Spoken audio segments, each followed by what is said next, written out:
Okay, here's Matt and me heading out to the Caboolture Airport to see the Boomerang project, and we're kind of like coming up on the airfield. The sign's a little faded, but nobody's enthusiasm is, so let's hit it. Hey.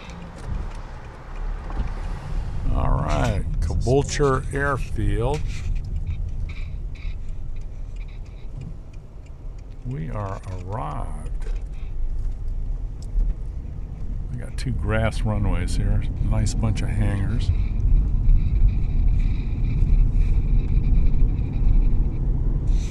Good luck, a bunch of kangaroos. Yeah, I might even find some kangaroos trying to take off. They make like short hops down the runway is what we call them. Yeah. Well, they're practicing their landings. That's right. Okay.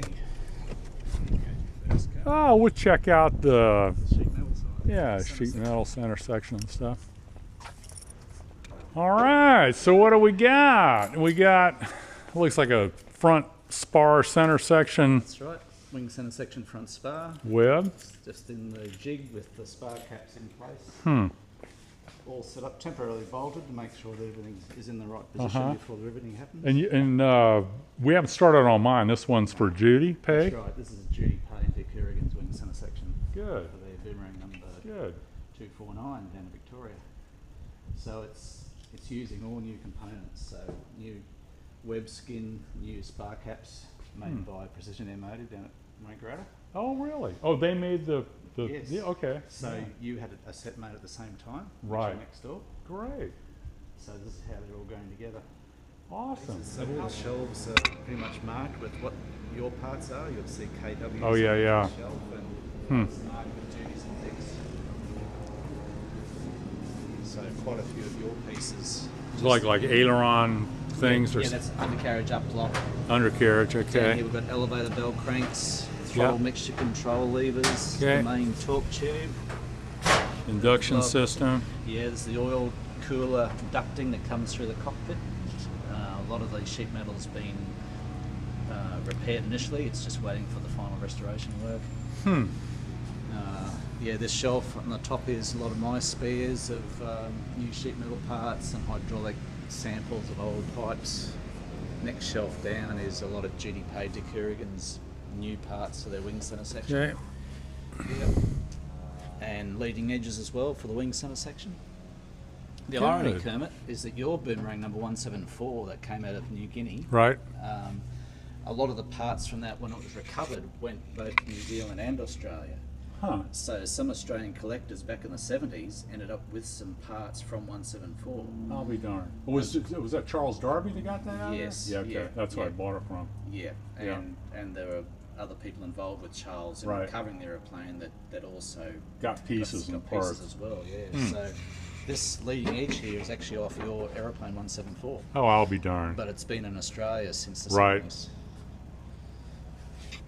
Got some gear castings. Yeah, so we've got two aluminium ones on the left here, which aluminium's a lot heavier compared to the magnesium. Oh my God! But the mag ones usually corrode and crack. And crack. Okay, so we're going with the aluminum ones. That's right. Yeah. Yeah. So these two here for Judy and Dick Kerrigan.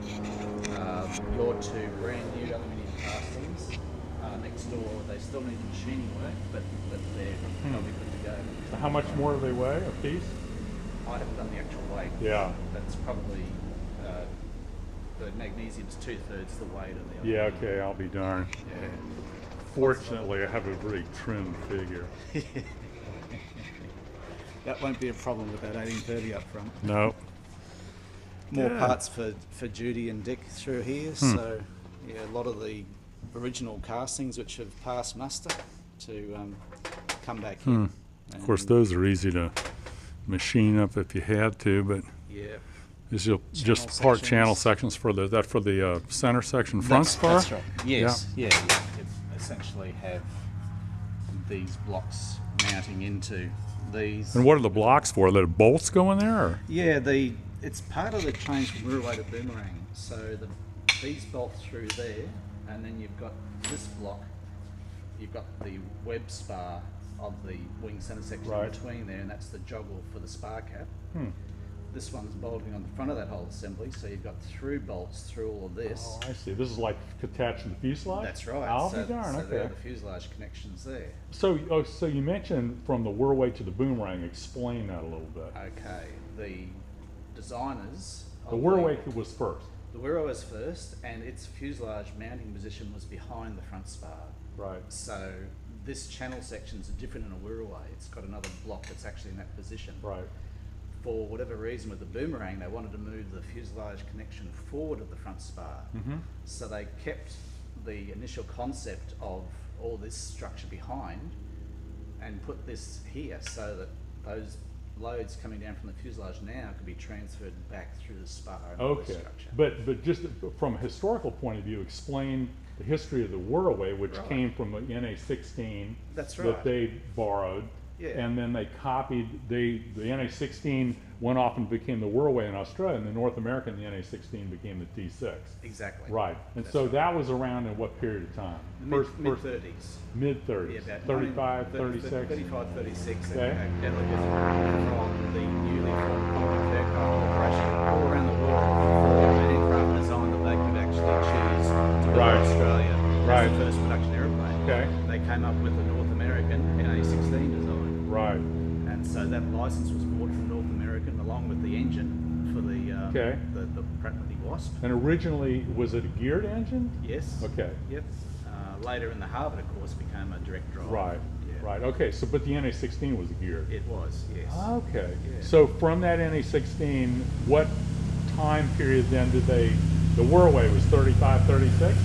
Or the NA-16 was 35, 36? Yeah, the NA-16 was sort of 935. Yeah. We got one fixed undercarriage example and one retractable gear example from the States in about 36. Hmm. And then we started to tool up, get the tooling in from America as well as build our own here, get the materials. So we were producing Wirraways from about 38, 39 when the main production of the Wirraway. Okay. And commenced. they were designed as strictly a trainer.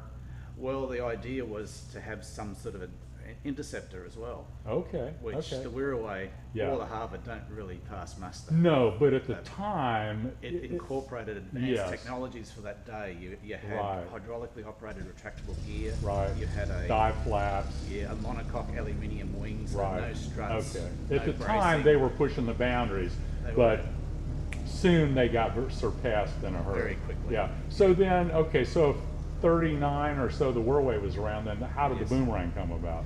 Okay, with the invasion of Pearl Harbor by the Japanese in December 41, Right. Australia suddenly realised we didn't have any frontline fighter aircraft. We had a Right. few Buffaloes, we had Wirraways, we had Hudson bombers, Right. but again, very limited in Right. what they could do. So, And of course, when they raised their hand and said, "Hey, will you sell us some Spitfires and whatever else you England got?" was already they're 2 years going into like, their war. Yeah, exactly. Don't ask us, we're too busy with our own production trying to Right. save ourselves. Okay.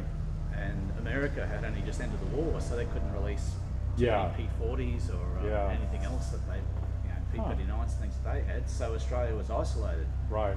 and And they knew designs the of enemy Japanese was were coming down the Yeah, we the didn't pipe. know whether or not they were going to invade Australia, but that's what it looked like was going to happen. Right. They're already moving all through Southeast Asia, Right. and it was looking So, pretty so, dire. so when and how fast did the Boomerang come to life? Right, well, from December 41, the spark was lit within the designer, right. Fred David, that Australia needed its own fighter. So Mhm. within 16 weeks, it went from a sketch he drew on the back of an envelope to the first flight of the aircraft. Seriously? Yeah, so you 16 had- weeks, that's 2 months, and the Mustang was 90 days, or 120 days. 120, yeah. But 16 117 weeks, days four later, months basically the for first Boomerang. P-51 flew. So, Right. okay, so the Aussies have got one on the Americans. Yeah, just a But, little. So, yeah, but everybody's CAC still flying P-51, so maybe we got the last laugh. Yeah, I think so, yeah. Yeah, We only yeah. built 250 boomerangs. Yeah, interesting. Okay, yeah, so what else have we got here? Okay, we've got a rear spar and a centre. That is the Wirraway. Oh yeah, And that is a Boomerang, so that's what we're looking at here. Yeah. So this fighter evolved from this, that's correct. You'll notice the tail group is very similar in shape. right?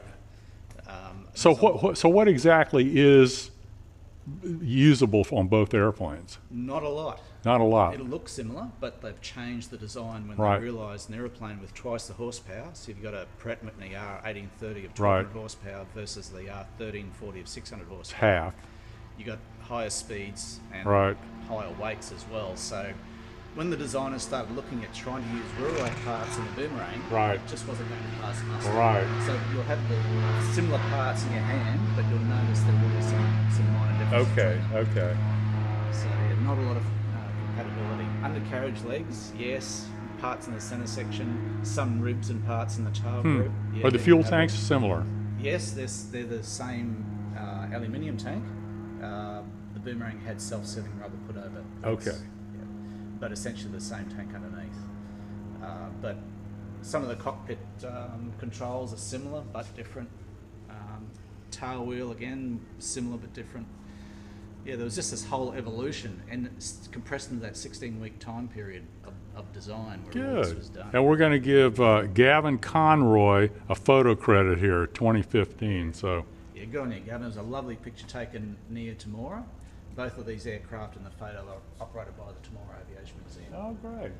So the Wirraway was built up by Ron Lee and others Uh-huh. at Rabbit in 1975, one of the first Australian aircraft to operate under the Warbirds Register. Great. And the Boomerang was the first one I rebuilt over a 27-year period. Awesome. still And my flying. Wirraway's painted up in these colors That's with a right. different number. Yep. Yeah, BF being 5 Squadron, Okay. based up in New Guinea during the war. Huh. MH was 83 Squadron, and they were Australian-based squadron. Huh. Awesome. Yeah. There's various pictures of the previous Boomerang that was done back between 2007 and 2009, all in this same hangar. So we have Grant Warlick down the lower picture here. Yeah, the metal. This is my Ricky right here. Yeah, the Australian. Grant, the Australian Ricky. Yeah, yeah. Good. So these are the Yep. outboard panels you made how long ago for me? 1995. Sorry. Yeah, it was. God, I'm just trying to think of the year too. Yeah, it was 1994. Yeah. Whoa. Yeah, so I had bought this project from Charles Darby, who actually pulled it down in New Guinea. And man, that had to have been like in the 80s. And at some point, you were working on the first one or something, and you said, hey, Kermit, I'm building a couple of sets, or it'd be easier to... That's right. I was starting to build outer wing panels for a few other Boomerang projects in the early 90s. So I'd been able to borrow and obtain some original blueprints. There weren't many left, and original wing sections. So studied all that and drew the whole wing again in CAD as a 3D model. Because you were a civil engineer and you were like Yes, a the whiz sort on of stuff I CAD. did. Yeah, I he did was my work. he was a whiz CAD. And So- so from that, I also designed the jigs that would allow all this to be built into, all on CAD. And with the assistance of Guido Sicoli at that time, because he wanted wings for his Boomerang project, Right. we got the whole thing off the ground. And yours came along as the third set to come out of those jigs. Okay. And how much, if any, is comparable to anything that exists today, like AT6s or anything like that? There's the odd aileron belt crank fitting, Right. and the jacking point fittings. Right? But apart from that, everything else is pretty much built up from scratch. Huh. And so the attach angles here, yes. aren't these? They are T6, yes. They are T6. Yes, because the original CAC attach angles are virtually impossible to get now. Right. And Okay. also the cost of tooling up to produce that section to then stretch form over the. And what was the difference? Some of the T6 section is actually thicker flange. Okay. And So a that's bigger not a section. loss. Okay. No, the bolt pattern is slightly different, but we've had aeronautical engineers look at the equivalent of the Right. T6 attach angles to Boomerang and Wirraway, and they're quite comfortable. Yeah, with okay. those. This is all your gear up the top here too, which is sort of surplus and probably won't be used on your restoration. Okay. Because it's either damaged or I've already used it as a reference for making Right. parts. But it's still a great pattern for anybody else that Exactly. Yeah, we've got a. one day wants to buy the rest of my surplus stuff. Yeah. No. You really need to do it. Yeah. So there's the original fuel tanks out of your wing Oh center my section. God, those are So you can see the corrosion. that's right, and you can see where the some of the rubber rubber was was attached on the outside to make it self-sealing. Yeah. So yeah, they're a bit sad, and But still, a pattern and a remnant. Well, it looks like the fuel gauge doesn't look yes, too bad. No, there's probably elements of that fuel gauge I can use. Yeah, see that little thing right there actually reads and sticks up through the cockpit floor. That's right. It's inside the aeroplane, beside the seat. And that looks like a extra engine mount? It is, yep. Okay. And that one should be repairable for the next person coming along who wants to buy your other spares. Great.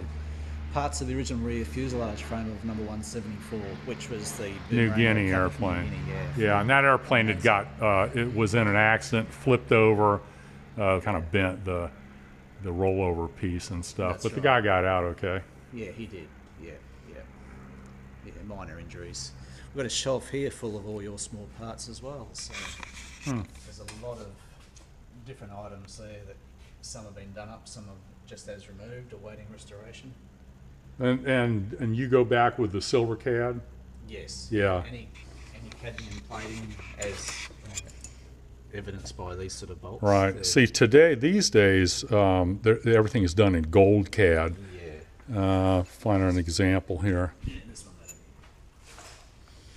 And in World War II, they didn't have the gold CAD. Yeah, so see, you can see the difference here.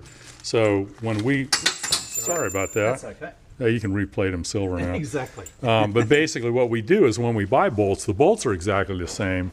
But what we end up doing is we send them out and have them replated so they're done properly. This looks like maybe the rear spar for the It is. center section. Yep. So we've got a similar design to the front spar. So you've got a spar cap top and bottom.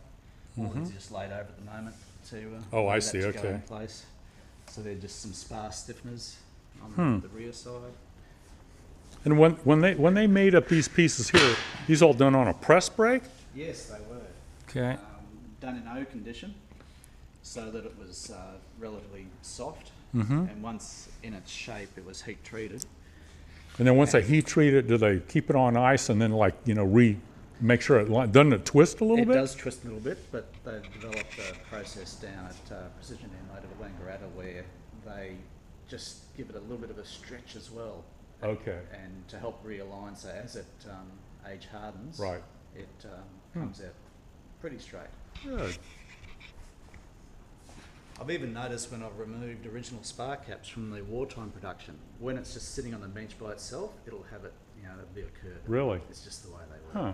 Yeah, If I sit on a couch too long, I kind of get a bend in my back too. It hurts when I get up. it does. So this looks like maybe a rib that would have gone between the two spars. It is, yes. All right. So it sits in the wing center section and separates both fuel tanks. So you've got some fairly heavy Oh, so this is the actual middle one. middle rib. Yeah, okay. out of the wing center God, section. look at all the little pieces on that go together and Yeah, and in here, there's even a bomb shackle. Yes. So Or a drop tank? They use for a drop drop tanks? tank, yes, Yeah, okay. and that was the reason for it. But they did experiment during the war with small practice bombs here as well for the Boomerang to release.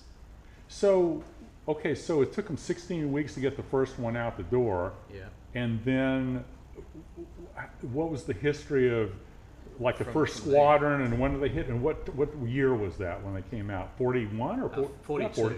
Yeah, 42. 29th of May 1942 was the very first flight of the Boomerang. Okay, yeah, because Pearl Harbor was December 41. So May. 5 months later, Yeah. they basically had the Boomerang flying. That's right. And then when did they go into training or Production. combat? They actually had 5 aircraft already coming down the production line before the first one even flew. That was the desperation. Regardless of how this thing's going to come out, we need them. Oh my Just God. to throw something at the Yeah. Japanese.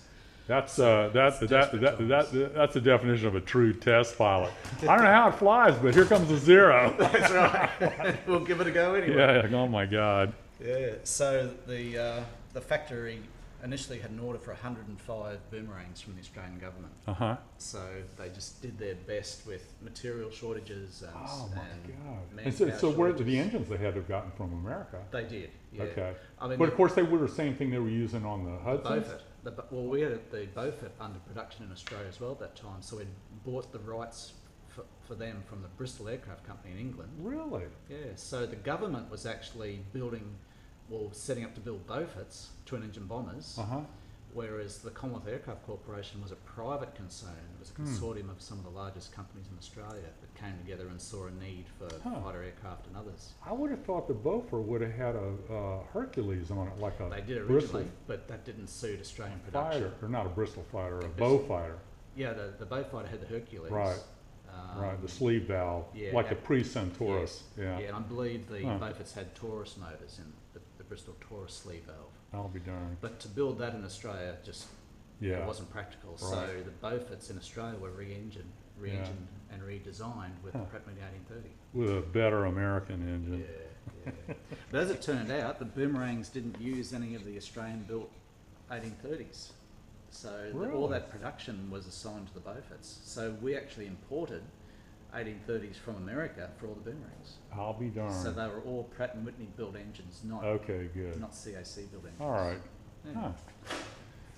Right here, if we can fit it in the viewfinder, is Judy Pay and Dick Kerrigan's Boomerang wing set. Okay. That's the top skin Upper where you skins. walk, fuel gauges. Yes, that's the fuel. Oh, fuel cap. Yep. That's And where you fuel fill gauge it. through there. Fuel gauge, that's where that one was in the top That's of the right. tank. Center rib on the other side of this position here, where we were just looking at before. Huh. What are these here? That was the heater ducts for the cannons. Oh. So there was Oh, a yeah. So heater what's tube the coming armament on this? The Boomerang's got two 20mm cannons and 4 303 machine guns. Where? All in the wing? Yep, in the outer wing panels. Oh, I didn't realize it had so much frickin' armament. Yeah. Oh so- my God. Yeah, so there was 60 rounds per cannon for the 20mm and 1,000 rounds each for the 303s. Whoa. And all that was held in the outer wing panels. I'll be darned. Oh my gosh. So they were really good for ground attack and army cooperation work up in New Guinea. Yeah, so here's the Original attach angles. original attach angles. And but if this is an original attach angle, oh, I see. So some of the holes don't actually line up That's right. You can with your see- jig here. Yeah. And on this side, you'll notice I've got CAC written on the jig.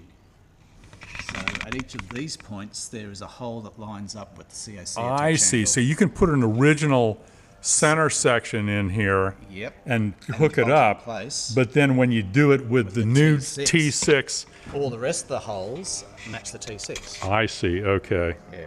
The plates were originally drilled from a T6 end rig. Okay. Of course, these are all Clecos. These squeeze and you pull out, and there's something on the other side that Yeah, the big is corrugators. being held there. That's right.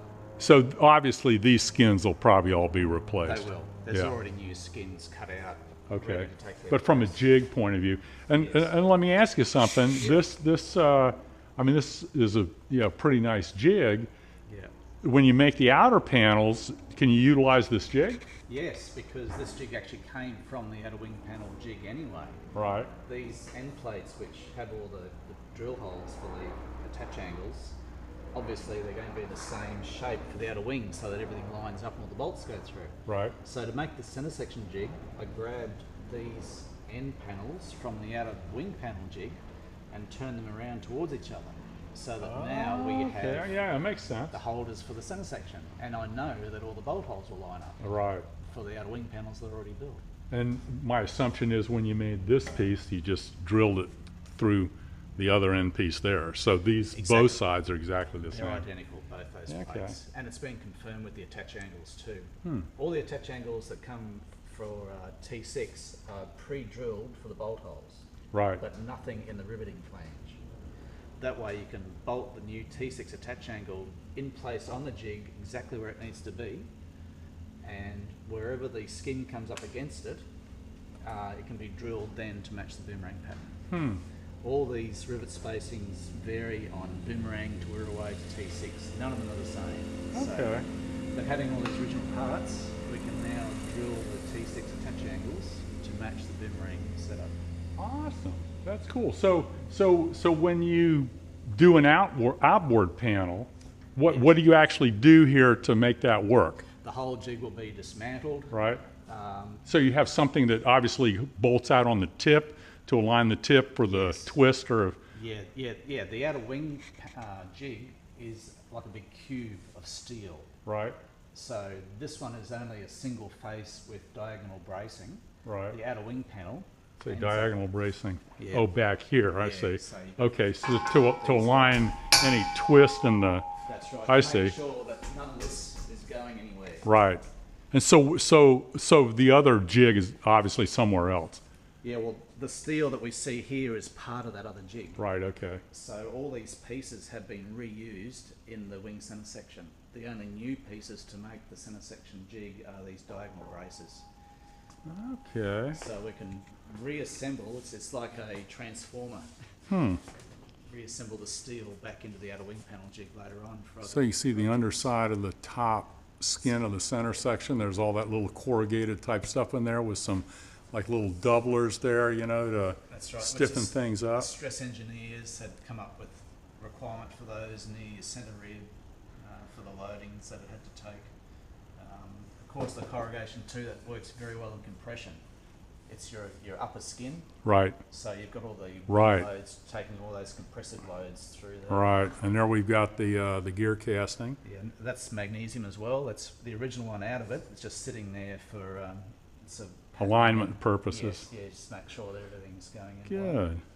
A little bit of original stringer left in through here. So all new stringer extrusions have been produced for this centre section, as well as it's already been ordered and received here for your centre section as well. Great. When that's helped. This looks like a lower tank cover for the right. bottom. So essentially, if you will, you've got the front spar coming off this point, the rear spar coming from here, Right. forming the space in which the fuel tank. And this goes in between them. This goes over. The So top of these that bolt space. holes actually bolt into the rear and the front Of the spar spars caps. at this point here. Yeah. Yes.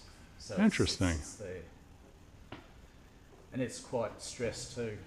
That's lots of stringer material, more so than what the Wirraway has. And there's more of these formers as well. Great. And we were looking at that tank release before for the belly tank. Well, that's where the hook goes through. And that's where that rib goes in. That's right, Oh, so yes. it actually unbolt. Opie's got to be able to take the thing off, because the one fuel tank sits in here. There's the rib, and then here's the other fuel tank over here. That's right. Good. So yeah, if you have a leak in one tank, unfortunately you've got to take the whole panel off Right. to sort that. And on a T6, it's split. That's right. Yeah, Yeah. okay. Yep. So there's big joiner and doubler plates through the middle. Okay, so you can actually take one panel off a At a T6, time. Yes. one off the other. And as I recall, the Wirraway is one piece as well. It is. Yes. Yeah, because we had to pull ours off to get in there and piddle around changing some hoses and stuff. That's right. You'll find the Wirraway doesn't have as many of these as the Boomerang, and the stringer pattern here is different as well. So again, a few differences between the two airplanes.